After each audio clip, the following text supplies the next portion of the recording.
স্বাভাবিকভাবে দুইটা জিনিসের আকর্ষণে, একটা হলো পেট আর একটা হলো লজ্জাস্থান।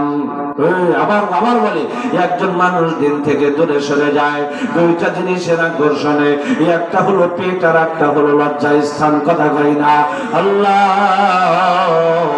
যখন কোন মানুষ বিবাহ বন্ধনে আবদ্ধ হলো, লজ্জাস্থানের হেফাজতের বন্দোবস্ত সে করে ফেললো।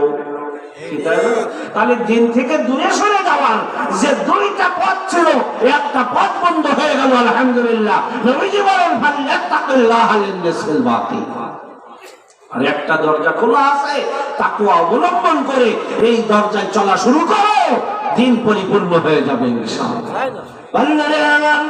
কিন্তু যেই বিবাহটা ছিল আমার দ্বীনের, আমার ঈমানের হেফাজতের জন্য, আল্লাহ বিয়ের আগে আমার সন্তান ঈমান ধ্বংস হওয়ার কাজ করতেছে, ঈমান ধ্বংস হওয়ার কাজ করতেছে, অথচ আমি আমার সন্তানকে বিবাহের উপযুক্ত মনে করি না। ঠিক আল্লাহ, অথচ ঈমান হারা হওয়ার পথে যখন সন্তান কদম বাড়ায়, ওই মুহূর্তেই তো দরকার তাকে আগে বিবাহ দিয়ে দেওয়া। আমার বন্ধুরে কয়, কে বলে হাই স্কুলে পড়ে, কে বলে হাই স্কুলে পড়ে, কবে বিয়ে দেব?